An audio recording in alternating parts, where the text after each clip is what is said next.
Welcome to the Point of No Return podcast, an exploration of strategy, leadership, technology, and entrepreneurship. Your host, Hector, is the co-founder and partner at the PNR, a strategy consulting firm based in Montreal. Hey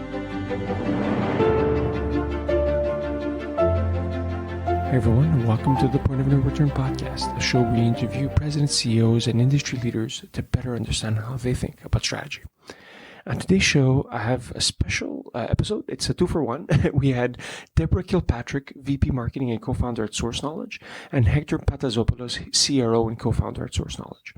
As a quick introduction, SourceKnowledge is a tech company here in Montreal, founded in 2009. It helps e-commerce stores get an incremental lift in sales by turning store catalogs into a shopping feed. It was founded in 2009, headquartered in Montreal with offices in Toronto, Vancouver, and LA, and with clients all over.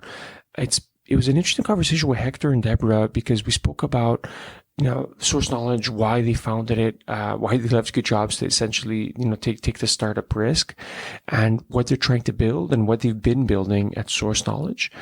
It was also interesting to understand how they've essentially avoided venture capital funding and essentially gone it on their own in a world dominated, especially in Adtech by much larger companies.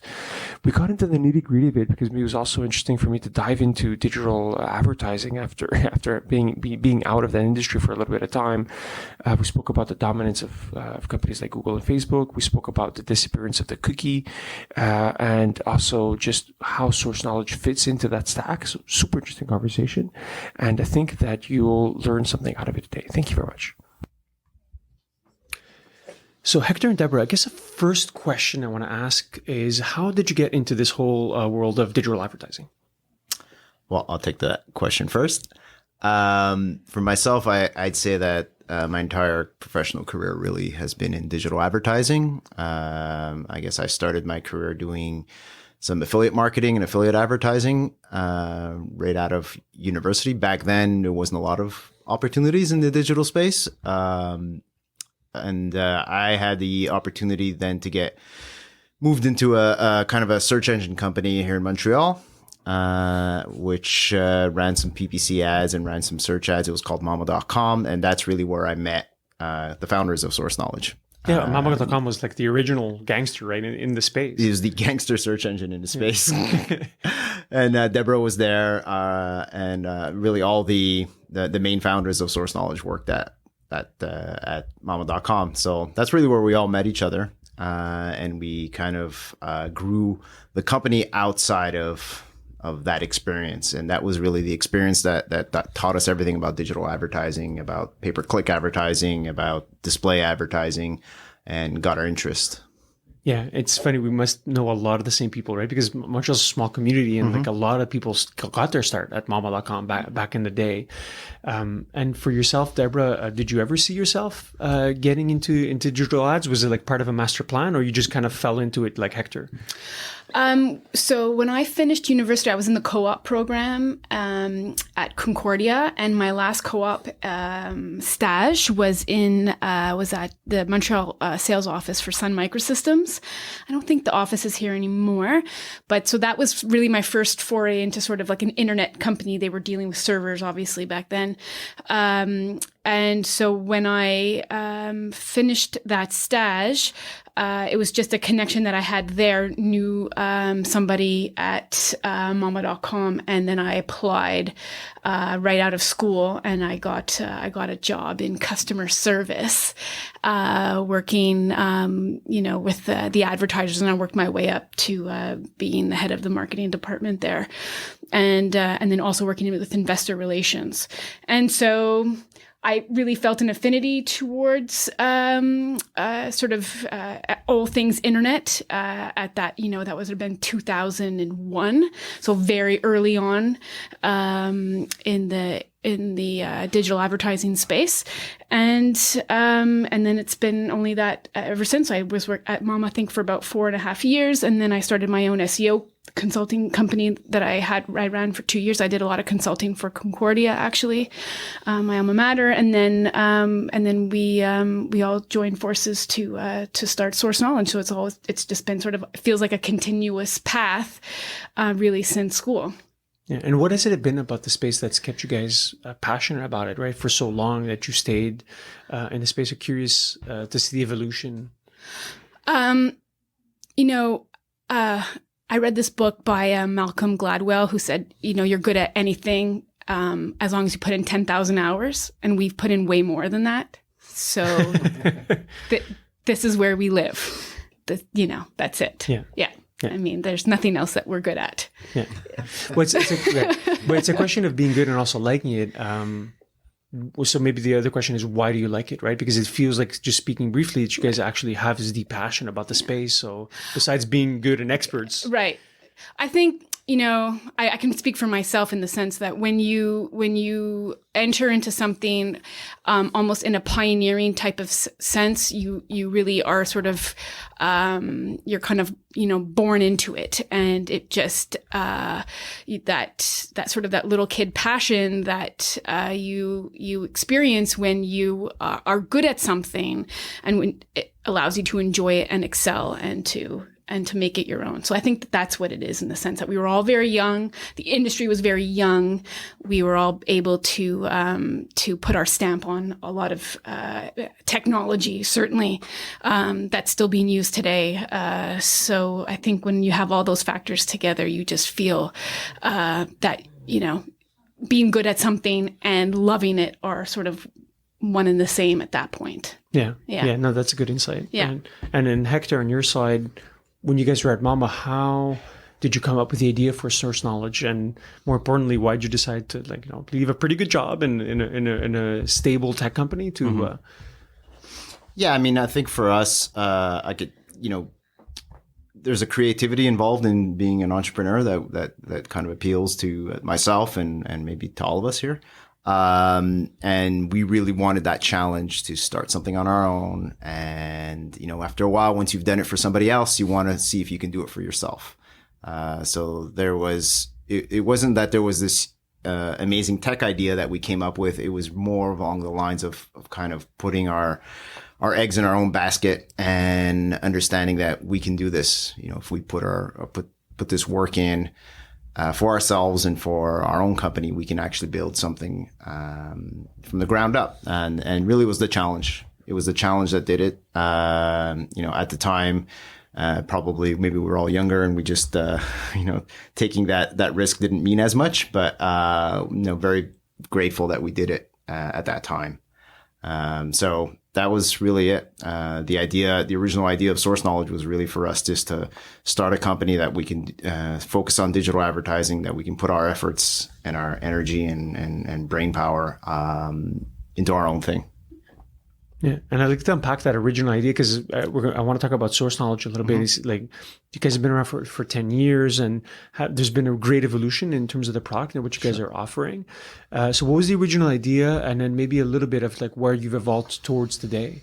Yeah, I mean, we were coming out of a search ecosystem, so the original idea was really focused on keyword-driven search and SEM. So we just provided the ability for advertisers to bid on keywords and run campaigns, but it was off our network that we built out. So that was the original idea. It was just very, very search driven, and it did evolve over the course of time, and we started doing more display and video advertising as the kind of ecosystem in the industry evolved, and when video started to become a bigger part of the internet advertising ecosystem, we moved into that space as well. And we had the ability to build our own ad serving tech and our own ability to run that type of campaign.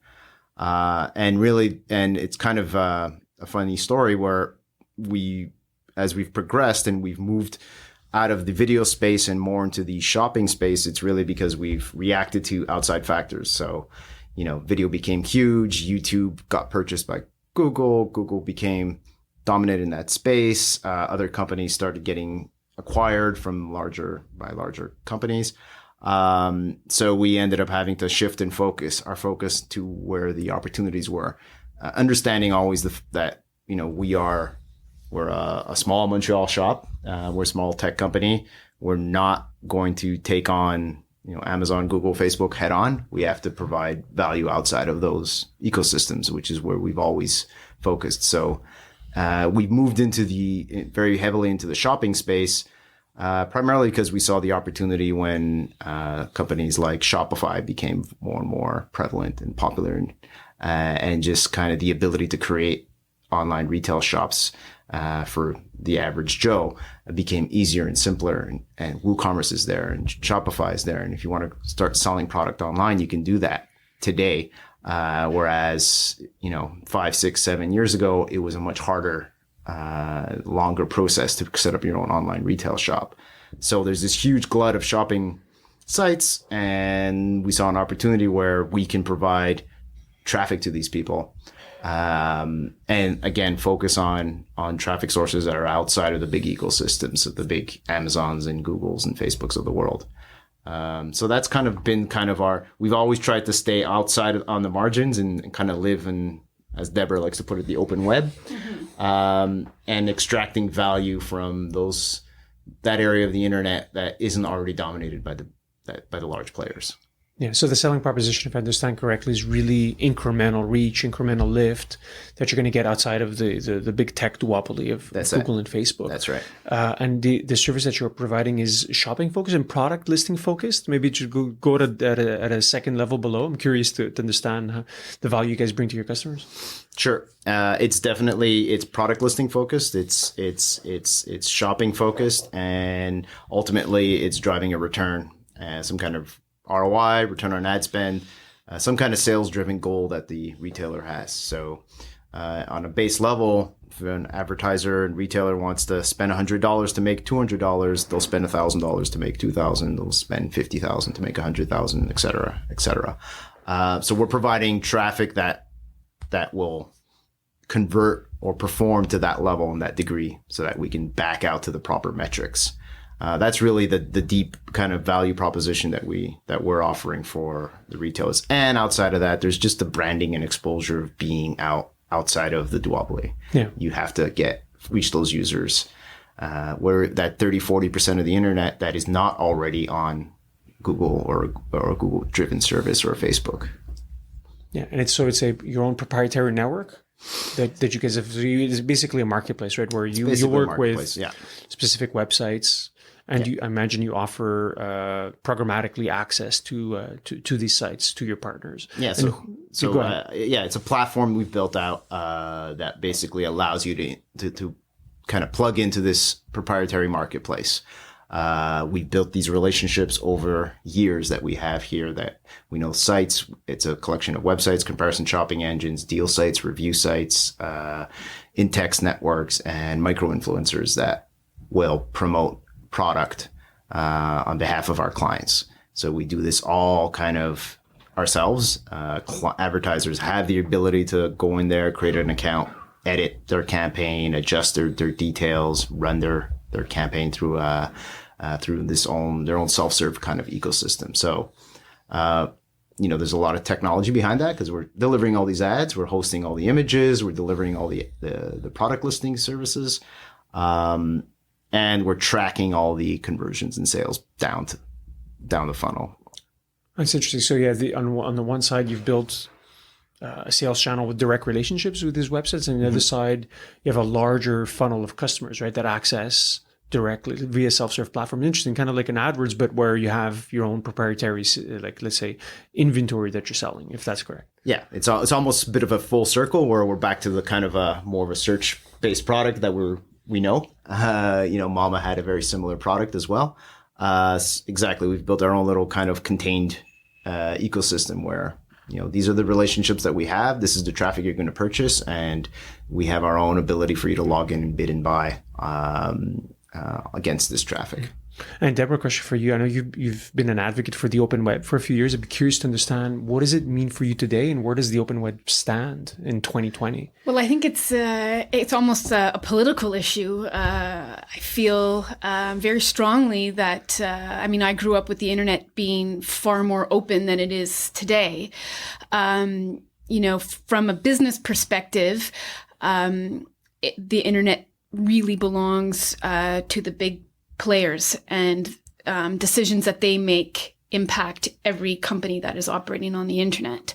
It's not policy that's set out by government. It's policy that's set out by a company. So in many ways that can be a good thing, but in many ways that could be self-serving for said company. I'm a little bit less trusting of that. At the same time, you have to understand that Google is protecting a lot of people in terms of cutting down on, spam and bad actors and all those things. And that's super important. And we need an internet that's safe for everybody, obviously. But at the same time, there's always two sides of that coin. So it's almost like when you're talking about a government that is good and that, you give them up all your power to that government, is that government always going to be good? So that's kind of how I look at these big players in the ecosystem. Nobody really wants to talk about it that way, but that's really what it is. So the open web to me is a place where you can choose to advertise, you can choose to create content. Shopify is a beautiful version of this in its own right. It has managed to democratize a shopping platform for all, small mid-tier online retailers. In many ways, Google is cost prohibitive to these types of people. You can't pay $5 a click, and where else do you go to buy search ads that are going to reach your market? It's a one place to go. So I don't have any great solutions other than I understand the beauty of the open web. I understand the beauty of being able to freely go where you want to advertise, to read information, to be able to, see an ad on the New York Times that isn't being served by Google. Perhaps it's served by the New York Times itself. Maybe they have their own ad server. Something along those lines. It's something that I hope that gets protected and that doesn't go away, because it would be a very terrible place if it was just, owned by a couple of companies. Yeah, it's funny you mentioned the government. A good friend of mine always said that he spends a lot on digital advertising at a tech startup, and he goes that Google's the government, right? That's how he sees it. It's a tax and you have to pay along the way. Yeah. And to dovetail on your point, Deborah, about the importance of the open web, I have to agree. But I'm a little cynical in the sense of, in today's day and age, it feels like it's getting more and more closed, and with the eventual disappearance of the cookie that's coming as well. Even though, like you said, there's always two sides to the story: user privacy versus openness. Right. But it's also going to serve the interests of the large incumbents, right? To entrench them further. Google and Facebook have this amazing, pool of proprietary data. So it's for sure they're going to say, no more cookies for us. And they'll just further entrench their position. How do you see your offering evolve as the gates, let's say, are closed down, and vis-a-vis the value you're trying to bring to your customers?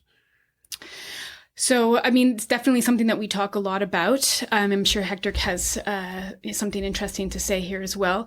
Certainly, it's on our radar. We don't rely 100% on cookies. About 60% of the conversions that we track do not use cookies. So that, for our business, is fairly healthy. We're looking at other ways to get away from the cookies. We've known this is coming for a long time. One of the ways to do this is to have every online retailer that signs up with us can choose to give us an exclusive coupon code. So if they're selling a product X at $100, they give us a coupon code we push out to our network. And that coupon code is exclusive to us. Well, then we don't need to rely on a cookie to make sure that sale is tracked. We know it's tracked because that exclusive coupon is only attributable to us. Yeah, like an affiliate program. That's right. Yeah. So that's one of the ways to mitigate this. And then a lot of people are purchasing on their mobile phones. And that's a cookieless environment.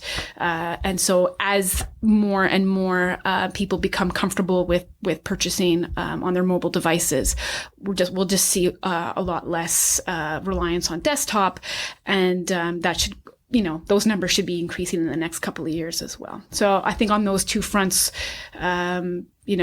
we're trying to be to rely significantly less on cookies. It's something that certainly will affect us, but I don't think it's detrimental in any capacity. But it's a perfect example of Google deciding the rules, and it's good for them and might not be the best for other companies, and it may hinder technology in many ways. Well, who knows? It could be a great thing also. Everyone is very creative.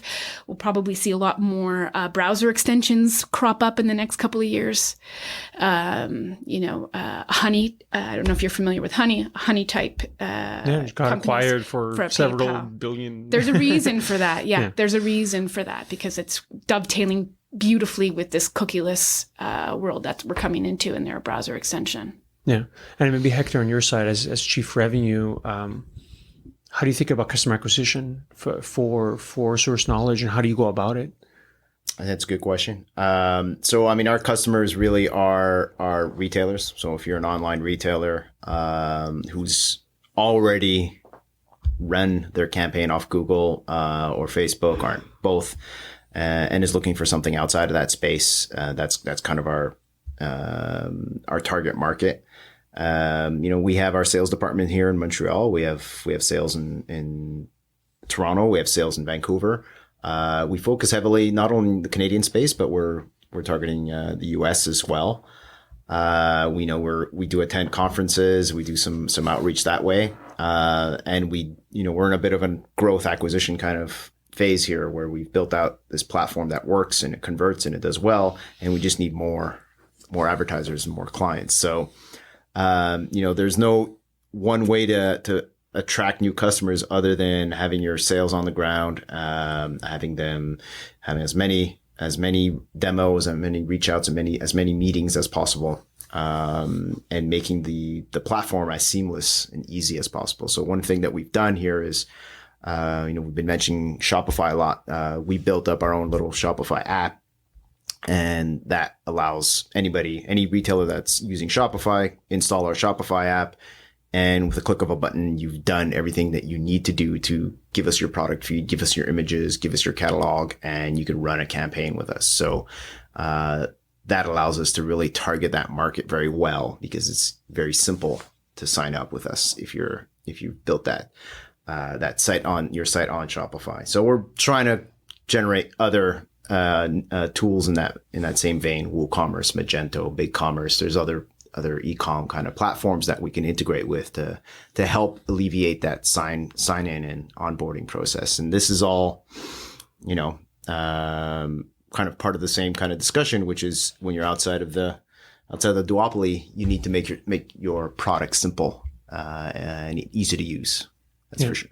And we're speaking a bit about, before recording, about you guys bucking the trend of raising capital, diluting yourselves, and really going on your own, with air quotes. And it goes back to what you were saying, Hector, about this is our strategy, is how we're going to acquire customers. I'd love to hear you guys about, why you decided to go the bootstrap route and why it was important for you personally to do so. Yeah, we decided to bootstrap it. We focused on profitability, which is something that probably a lot of companies in our space don't. You grow. Sorry, can you explain what that is? I think you can focus on growth or you can focus on the bottom line. And obviously, in the ideal world, you focus on both. But we try to make sure that we focus on building our business correctly in a profitable manner and growing within our means and maintaining the business structure within our means. I think it's a decision that's a bit personal, maybe on our part, because we had the good fortune to have some success early on where we didn't need to raise money. We were able to do this very quickly and generate some revenue very quickly. As a result, we've got ourselves into this position. We've been here for 10 years and we haven't had the reason to dilute our business in any way, shape, or form. But that's not to say it's not impossible to one day happen. But I think what we need to do is, build a structure so that we're focused on and certain that if we do raise and really pour into the business and pour into the sales, we're going to get that 10x growth. I think that we mentioned before we started rolling. We have to make sure that we're growing based on the fact that we're certain that we've hit the right strategy, and all we need is that extra funnel of help from outside to really grow the business. Right now, I think we've been able to do it without it, and I think that's kind of a benefit, not a negative, quite frankly. Yeah. I think you mentioned two important points, and I'd love to hear Deborah on this point as well. When one never say never, right? So having certain optionality of if and when the time is required, you do have that option. And second, of one related to dilution and one related to product market fit, is when you're certain that you do have the ability to invest the funds and have a great return on capital. That's when you'll be able to go to market and be able to get a better return for the capital that you're going to go after. So I'll just. Considering the history, which we talked about of SourceKnowledge, we have, as you mentioned, we changed our product offering a number of times. I think had we taken a significant chunk of financing and had diluted our shares and had other people in the company, a board of directors or this type of thing, it might not have been as easy to change directions in the company as quickly as we did. So, Hector and I are big fans of sort of agile development, and that's what we have been doing for the past decade. It's one of our strengths, and in terms of management and product ownership and communicating product strategy down to our development teams, that also happens in an agile environment. Hector and I are looking at an operational level. We're sort of boots on the ground. It's an extremely flat structure. We're in the sprint planning meetings. We do backlog grooming ourselves with the dev guys. I mean, like it's extremely flat. One department is kind of touching the other department. It's very, very close. And I think that is a huge strength for us. And it has given us the ability to react quickly to the changing times in our industry. We have lots of other companies that we have grown up with over the past decade that are no longer around, or it can be quite a scary place to be, but we have a really great team, a strong team, and we're able to see trends. We are experienced enough to understand trends to mitigate against any risks that we see with a particular business plan. Certainly we make mistakes. Certainly, we can develop a product that's not going to serve a market correctly. But I think that the product that we have now is actually a culmination of everything that we've been through for the past 10 years. So even though it doesn't look like a video ad serving network, even though it doesn't look like a search network, that it has all those items have led to what we have now and what we do now. We take pieces of technology that have been sitting around for a couple of years, dust them off and refurbish them. We have probably millions of dollars worth of technology hanging around, that are at our fingertips. And so that's also very helpful to us. So in that sense, there's a lot of reticence amongst the management team to let go of that tight group that we have. And I think we're probably quite shy to have another opinion at the table. But we could fast forward 2 years, the product could be humming along, and we might want to, as Hector said, we might want to grow 10x, and then it's time. But certainly, I think that all the changes that have happened in the last decade, not quite sure we've been able to adjust as quickly had there been any other voices at the table. Yeah, you said a lot in there, Deborah. I think I want to unpack, like you spoke about, agility, being able to change business model on a dime. And when you fall into, you have another shareholder on the table that, their business model is grow at all costs. Well, you have less maneuverability than you have when you're, just the original founder is saying. So this happen. And it made me really think of when you mentioned, the startup graveyard of like, I'm sure you've seen like the Loomscape diagram of, all the tech companies, and like, it's absolutely going to consolidate, right? So like the ones that don't have that true product market fit are essentially going to disappear. And it sounds like you guys have been very nimble to be able to navigate and capitalize on these new trends. I'd be curious to ask you on what do you think are the up and coming trends that you guys are trying to capitalize on for your business today?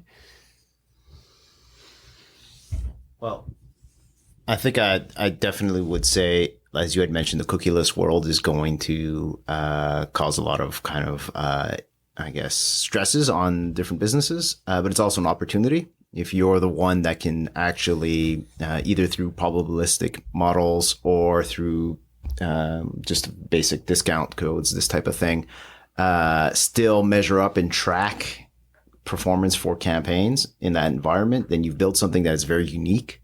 That won't be able to be easily knocked off by the duopoly. So, I mean, you got to take the major developments that happen over the course of our evolution, and the major companies that make shifts and changes, and you have to kind of find your little opportunity in there. So I think we all just need to adapt to the fact that there is going to be a cookieless environment. It will affect people, and if you're the company that's come up with a way to still be able to manage that, you've built some tech that is very valuable. And I think we're there. I mean, we've, as Deborah mentioned, we have about a little bit more than half of our transactions are currently in a cookieless environment, and we're able to track them. It's not completely, bulletproof yet, but, we've built our own little probabilistic model based on, the users, the browser type, the IP, what have you, to be able to measure and marry up that this user is the same user that clicked on my ad and purchased my product. That in and of itself is a tracking solution that is unique. So there's opportunities there. I definitely see that. I definitely see the opportunities, and just as we've been discussing this whole time, outside of the major ecosystems, Amazon's a huge shopping retailer. It's also just the primary source where everybody starts their shopping experience, or a good chunk of consumers start their shopping experience, either by price comparison or just buying off Amazon. But not every retailer wants to resell their products on Amazon, wants to pay those points to Amazon. So there's a bit of an opportunity there as they become so dominant to provide an outside source where you don't have to worry about us cannibalizing your site sales the same degree that Amazon will. So I mean, definitely those are the big icebergs up ahead, I would say, that we're looking to navigate around. Yeah, it's funny that you mentioned, Amazon. I think it was the CEO of Shopify that said, they're trying to empower the rebels, versus the big evil empire of Amazon. It sounds like you guys are in that gang of trying to empower the rebels. Yeah. Maybe in terms of trends, are there any important developments or technologies that you think are misunderstood or underappreciated? I think everyone's kind of aware of some of the big trends that everyone's talking about, but are there any others that are maybe below the radar or misunderstood in your opinion? So you mean like trends in digital advertising? In tech and digital in general. Tech and digital advertising. I